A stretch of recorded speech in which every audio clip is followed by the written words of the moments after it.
something petty like maybe you left the toilet seat up and she fell on that motherfucker one night or something. It was definitely something petty. Yeah. It was definitely something petty. But nah, the kind of like my first topic was about today's relationships. But I wanted to ask you like because I don't know if I really want to get too deep in that, but I did want to ask you like do you know like if you were raised off, or have you ever heard of someone being raised off or being a survivalist or being raised off being loved? Like me, for example, I was raised off love, and I'll tell you why.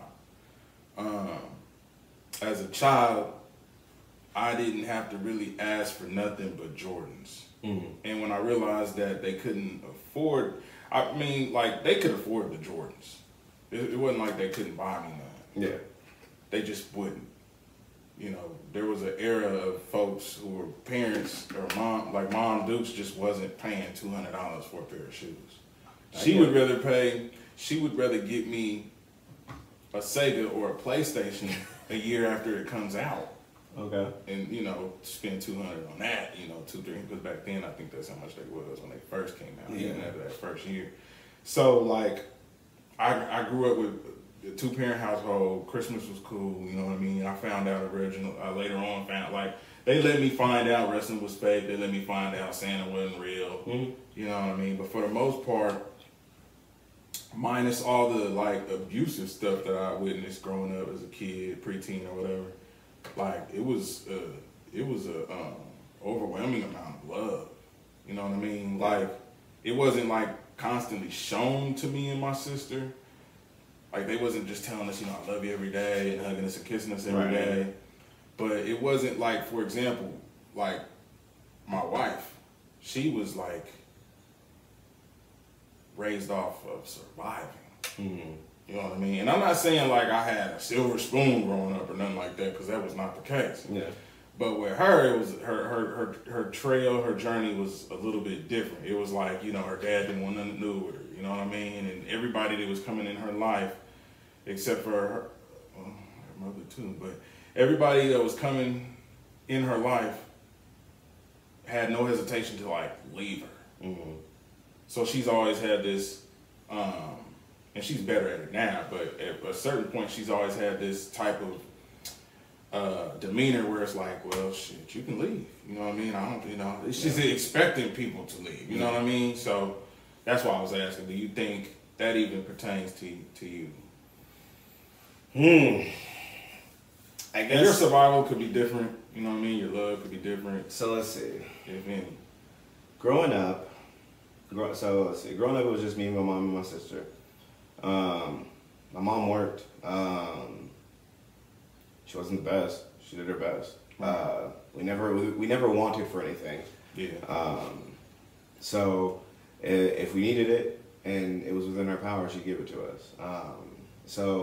But I could say, you know, on the reverse side of that, you know, we had family come and go. We had my mom had men that came and went and all kinds of stuff. You know, I knew of my dad, but the stories that I got from my mom, and then honestly, a lot of the stories I got from my mom about my dad in like regards to like his wife and all that, like, so I didn't really have a good relationship with my dad growing up. Like, growing up, I think I probably only saw my dad maybe 3 times my entire life. So in total, just 3 times your entire life? Yeah. Wow. And then he probably don't live here, huh? No, he lives in Chicago. Yeah. He actually has his own business up there. But I actually have a really good, I like to say I have a good relationship with my brother. I'm not good about talking on the phone, so I think I get that from my dad. But as far as love, I got that from my grandpa, my mom, my uncle. But as far as on survival, you know, I feel like it feels very weird to say now, but I feel like a lot of us, we had family that grew up in, you know, impoverished areas, so we spent time with that family, so it's like, you know, the survival type of situation. So I've seen both sides of it. So I don't know, maybe I'm a little weird because I try to be more open-minded about stuff, so I try to look at the whole picture instead of... No, I don't think you're weird. I think you're just like using common sense. I mean, everybody can't just have the same opinion about everything. I used to do that, and then I'd say probably like when I turned 30, I started saying maybe 27, 28, between 27 and 30, I started saying and thinking like, you guys don't have an open mind. I can't sit here and have a real conversation and communicate with people who only, this is what it's gonna be and this is what it is all the time. Not everybody thinks like that, bro. True. So it's humanizing. That's when you're able to humanize somebody, you're able to essentially guess what they're going to say next. So a specific talking point, you're normally able to guess what somebody's going to say. So if you go,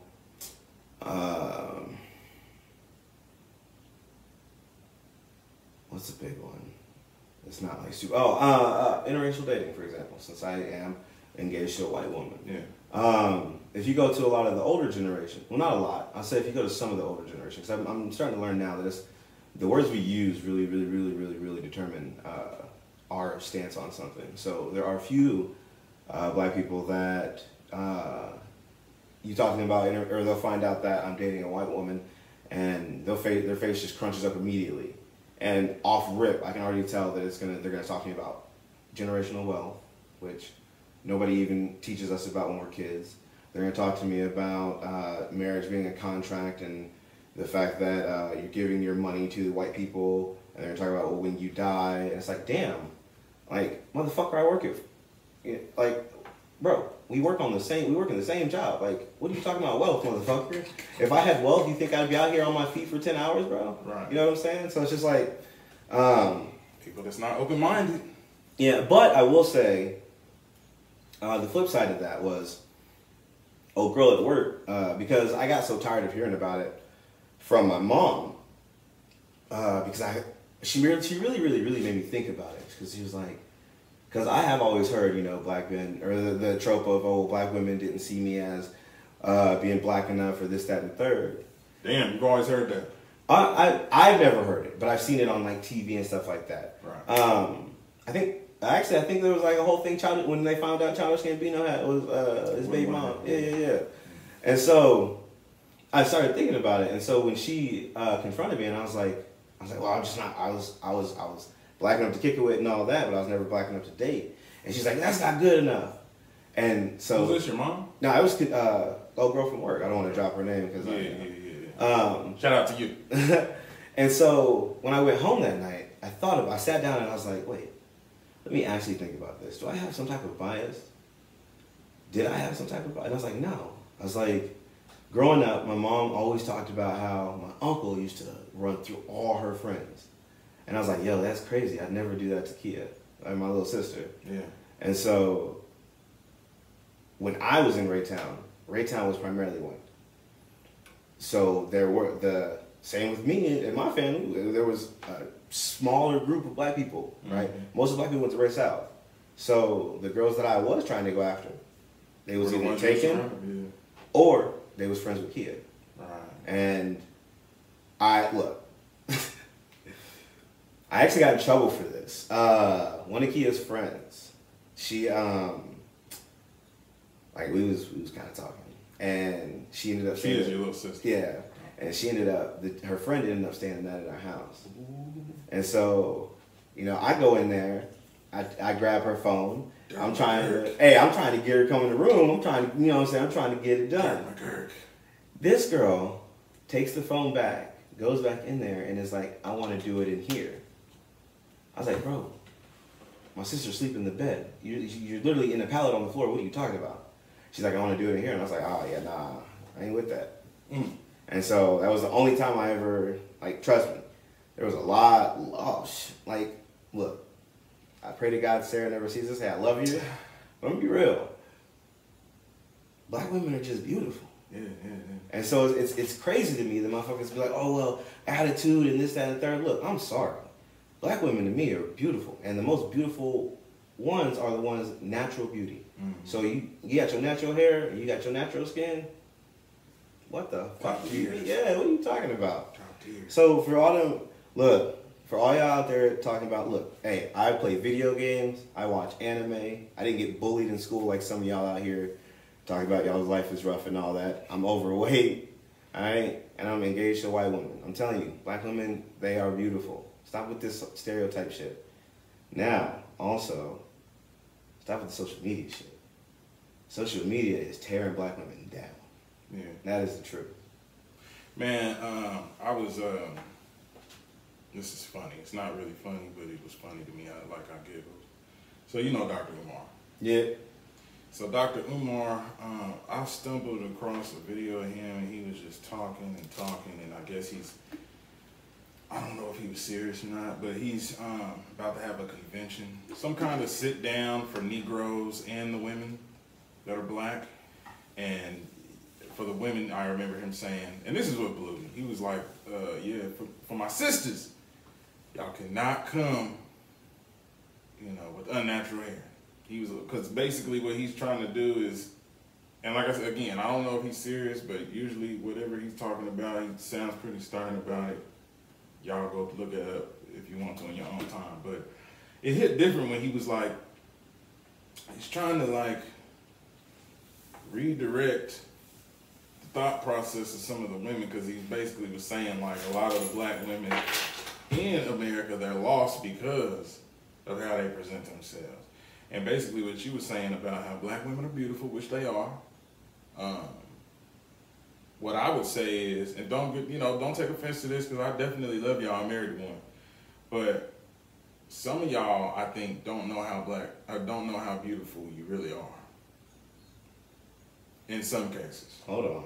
You can't just say that loosely, because you got some of them out there that are gonna get a big head. Yeah, they definitely gonna get a big head, but it's like, look, I'm ugly. I can't just like put makeup on. I can't do nothing to enhance the way I look. I am what I am. Oh, stop. When I walk outside. Cap. You know what I'm saying? Pause. I can go get a fake fade or something. Or no, man, look. This is the crazy thing, right? Men will say, I've actually heard that a lot, and this is the crazy thing, right? It's different for men. We don't need makeup, right? Because the one thing that we have that always makes us look better is our facial hair. Yeah, my facial hair don't grow. Now, hold on. I said I'm ugly. So, what you gotta realize, right? For most guys, it's just super funny. I didn't think about it for real until I actually started going into the red pill community. And what it is, for most guys, we don't need makeup. The reason why is because it's very simple. Depending on how you carry yourself, you can get women. So if you're talking about, I can't get women because of, I'm not saying you, but it's just funny that you said that, because it's like, I have issues with getting women and all that. It's like, bro, that's because right now everybody want to do stuff on their phones. Everybody got their face in their phone. Everything Tinder, Bumble. Humble's the video game. Bumble.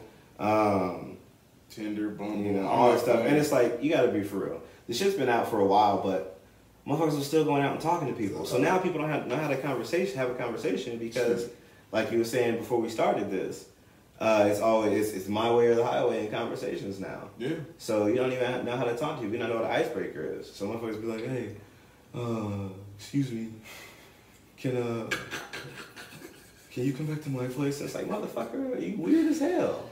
Do you have a piece of gum? Yeah, man. Start a conversation. Yeah, we didn't really get into it, but relationships are crazy nowadays. I ain't gonna say relationships are crazy, but the way that you approach women nowadays, women are not, and I don't have a lot of experience because I'm not out here just hollering at women every day, but I have noticed when I do approach a woman, whether it be at work or in public, just to ask a question. Everybody thinks you're fucking her. These women, well, yeah, probably. these women think I'm approaching them on like some trying to bag them tonight type of thing. Yeah, and I'm like, crazy. Honey, I'm married. Slow down. Like, I just want to know where the deodorant is in this aisle. You know what I mean? Oh, you talking public? Yeah, like public or at work or whatever. Man, okay. I don't mind being in the friend zone now because I could care less about tagging somebody else's woman right now. At the state that I'm in, you know what I mean? True. But what you saying? So, in regards to this whole approaching women and stuff like that, if I'm being honest, when I think about it, I really think that social media has just really ruined all of that. And I think people are just overthinking stuff right now. The whole approach thing. Yeah, it's not. I'm not talking about at the bar or at the club. For you weirdos out there, because I remember I heard this one time, and I'm go to the bar. And I've actually. This is why I want to do a podcast. If you're one of those weirdos out here that's saying a club and a bar are the same thing, you've clearly never been to a club. Shut up. Yeah. But yeah, so approaching somebody at the club or at the bar, and then when you approach somebody at the store, you got to carry yourself different. It's really about how you carry yourself. Yeah. And it's so crazy because context. You ain't got to be the baddest looking dude. Now, are you gonna pull every chick? No. Understand that. You're not always gonna get a yes. Right. You're not rich. You're not famous. Whatever. Look, it's some ugly weirdos out there. They got a lot of money. And a lot of right? Exactly. So it's just look, shoot your shot, man. But it's funny because now with social media, with YouTube and stuff, you really just see a lot of these attractive women that are like, I don't get why guys don't talk to me. And it's like, shorty, this video that you got that's hidden is hidden by a bunch of other women saying that if you ain't got 6 figures and all this other stuff, they ain't trying to talk to you. Yeah. So it's like, we're like, what is the ideal person these days? Like, nobody even knows. Yeah, it's sad. It truly is sad. And it's like, who do we blame, though? Do we blame the women or the men? Or is there a need to blame anyone? No, there's no need to blame anyone. So why blame it on social media? I said anyone. Oh, okay. Social media's a thing. I got you. All right. Do you remember, like, have you ever had, like, some boring fellatio? Yes. Take us through that. How much detail would you like? Are you trying to stay monetized? You want YouTube detail or you want YouTube detail. Okay, so boring. That would be probably 2017. I just got out of the military, and I started working for Amazon. Shout out to Amazon, not sponsored by the way. Oh yeah, hey, look. Side note, I actually have really good memory. I just growing up. It's funny because you asked me about the whole growing up with love and survival. I learned at a young age that there's a lot of things that happen to me that are probably, if I actually talked about, people probably think I need help. Yeah. So I ended up reverting to, I don't remember. Which honestly, hey, if you're one of those people that's doing that, don't do that because it makes it worse because people think that you have like some kind of memory problem. You ever thought about going to therapy? Yeah. That's who just called. When that call that interrupted me, that was my therapist. Yeah. I don't care how y'all feel about therapy.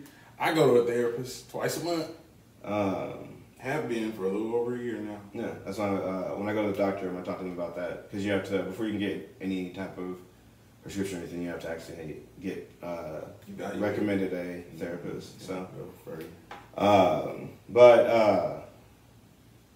so I lost my train of thought. Yeah, I mean, the last thing I remember you saying was like, don't be one of those people that just blows it over. Yeah, man, talk about that stuff, man. Talk about people you're comfortable with, man. I'm out here just spilling your guts to random people. Yeah, you was like, if I said some of the things that happened that. Oh yeah, it's just easier to find some type of default until somebody actually pressures you. Because most people, if you give them a generic answer, it's not engaging. Mm-hmm. So most people leave it alone. But when you get some people, that's that's why I wanted to make sure with everything that happened at work with old girl, I wanted to make sure that because she was like, people said you're mad. I was like, no, I'm not mad. I was like, but I grew up with my grandpa. I like chess, right? I like to debate. I enjoy debate. Yeah. So when I lost my temper, I felt like I lost because I got caught off guard. I was like, so I learned from that. It won't happen again. Boring inflation. No, there we go. That's what it was. Because you said that I remember it. 2017. Yeah. See, okay, I remember now. So memory was lost for a second. Yeah, that's the problem. I deviate a lot. But yeah, so I just started Amazon. The one over in past Lenexa, over there. Okay. Past Overland Park and all that. So when that building launched, That was new. Yeah, oddly enough, I got a brochure or a little pamphlet saying to apply. Yeah. So I went up there for the interview, and that was a big deal. Yeah, and like it was a bunch of people all drug. The amount of people that walked out of that interview when they were like, we're doing a drug test, and they were like, oh, it's a mouth swab. The amount of people that sat back down, I was dead. But so I started there as a tier 3, so I wasn't working on the floor. I was a trainer. Okay. So I trained people to. Oh, I know where this is going. I didn't do nothing wild. So now, if you want to know some wild stories, I can go there. But I trained people to be able to go out onto the floor and be able to reset the drives. So in the Amazon warehouse, they have these robots, little orange robots that pick up the shelves and bring them to the stations for you to pick the items and all that. Okay. So I trained people to be able to go out and repair them, essentially. Reset them, basically. And so there was one chick in my class that I had no interest in her. At this point, I was 26, and I realized that I hated younger women. Sorry, ladies. But it's just... That's another conversation. Hey, look. So I had said to myself that 3 years. Yeah. Like 3 years younger than you? Yeah, that's the lowest I'll go. How old was she? 20. Oh, okay, yeah, that's young. Yeah, so I trained her. I don't think I could mess with anybody younger than 24, and that's what I used to say like maybe 4 or 5 years ago. Hey, so. I'm 31. My age now is like 27. Yeah. But yeah, so I trained her, and I didn't think anything of it. And so 2 weeks later, I had to do a reevaluation of it. I trained her, and I ain't think nothing of it. Hey, I'm sorry, y'all. Shout out Andrew Tate, man. Hey, I've been taking your class. I'm just kidding. I ain't got money like that, boy. I didn't think nothing of it. But yeah, so 2 weeks later, I had to do her evaluation to make sure that she was certified. And that's when she was like, oh, well, I have a crush on you, blah, blah, blah, whoop-de-whoop. So I was like, well, I ain't smashing nothing in a minute, so I'll fuck with it. Yeah. So that's why I fucked up, because this is why I used to tell Tyler back when he's, I used to be like, you're showing her boyfriend material, and you're not supposed to be doing that. So back then, I was still showing a lot of these women boyfriend status. So I ended up like being nice to her and all that other stuff. And so we started hanging out. And so the first few times it was cool, it was whatever, and woo woo woo, whatever. Fresh out the military. So for me, every time I'm smashing, I'm drunk. So you broke it. Yeah. Hello. Good. Yeah, you're good. So fast forward like 3 months. This chick, she got fired from the job. I don't remember what the hell she did. She's basically living with me. I'm working nights. And at this point, I'm living in a duplex with my roommate. My roommate is dirty as shit. Hey, Danny, if you ever see this, I love you, but god damn it, clean your shit. Dirty Danny. So I got home from work, and I would get home at like 4:30 in the morning. So I get home from work, and she's doing 12s or something. No, it was like 4/8, I think it was. But I worked the night shift. So I get home, and she's still up because she ain't got shit to do with her life. She doesn't have a car. She tries to use my car. She got fired, so I'm like, fuck, I'm not going to sleep. So I get up here, and I lay in bed. This bitch is on Facebook, and she goes, I don't get why people get single teeth grills. I think like the full grills are better. I didn't say anything because I don't give a fuck. Right. You never respond to me. It's like you hate me. You just don't love me. What the fuck? So 4 hours of this. Now, mind you, I had to be to work the same night. Mm-hmm. So I got home at 4:30. She argued with me from 4:30 until 9 o'clock. Mm. Then I'm like, all right, I'm done. I'm going to bed. Yeah, so I'm like, all right, I'm done. I'm going to bed. So 5 minutes go by, and she taps me, and she goes, hey, can we make love? Now, the reason she said that is because she didn't like calling it fucking. You can only call it making love. Hmm. So, if I'm hitting it from the back, it's making love. If I got your legs up in the air, it's making love. Yeah. So I was like, are you fucking serious? I was like, I got like 5 hours before I gotta be to work. What do you want right now? I was like, no. She said, please. I'm like, all right, whatever. So I'm like, all right, let me get 10 minutes. Let me get 30 minutes. Let me get a 30-minute nap. And then we can go out. Sure, whatever. Nope. She wants it now, so it has to be now. So, and now, she wasn't the get on top. She wasn't the doggy because, again, it's not fucking, it's making love. She was the missionary only. She was the lay on her back. She was the nah. So it was literally, it's like I'm fucking you doing a all fish. the work, basically. Yeah, it's like I'm fucking a fish. Dead eyes, bro. Damn. And it was just, bro, it was the worst shit ever because I'm not feeling it. I'm tired as fuck. I'm mad as fuck. And you want me to stroke you? What's wrong with you? Right. Oh, yeah. Yeah. So after that, she was like, well, I just feel like you don't give me any attention. She's like, I feel like I should go home. I was like, I'll take you home right now. I packed her shit. I put it on my car. I took her the fuck home. I ghosted the fuck out of her. Yeah. And she reached out to me like 2 years later on Facebook. So let's hang out. I was like, fuck no. She probably had a job now, maybe not. I know she cut all her hair off and she was a dyke now. Damn, is that right? Yeah. Well, let me see. Boring fellatio. It's sex for those of you without an education. I've had. This is a minute ago because I've been getting fantastic head for a long time. But I'll just talk about like some boring head. Yeah. I was probably like 24 at a strip club in Topeka, Kansas, with my homeboy. I'm not gonna say your name because you're married. Fresh flag. Yeah, I'm not gonna say your name, bro, because you're married. But I know that he was trying to stab this one chick, and she was thick. She was looking good. She wanted it. She was a stripper actually at the strip club. Her friend was the person that was available for me. But her friend was like drunk, always, smoking. This is back when we all did that. But she was like an unattractive drunk. Yeah. Looked good, but carried herself very unattractively. Yeah. Fast forward through the end of the night, we went to the strip club with them and whoop-de-whoop, and once it was over with and everybody was let out at the parking lot, we found our ways home. I still don't know if I'm gonna do anything with this person or not. It is what it is, and it happens. So on the way to some house, my homeboy, we probably went to the girl's house, the stripper that worked there. So my homeboy, he takes her inside. I'm still in the back seat of his car. We're riding in, I don't think neither one of us had vehicles back then.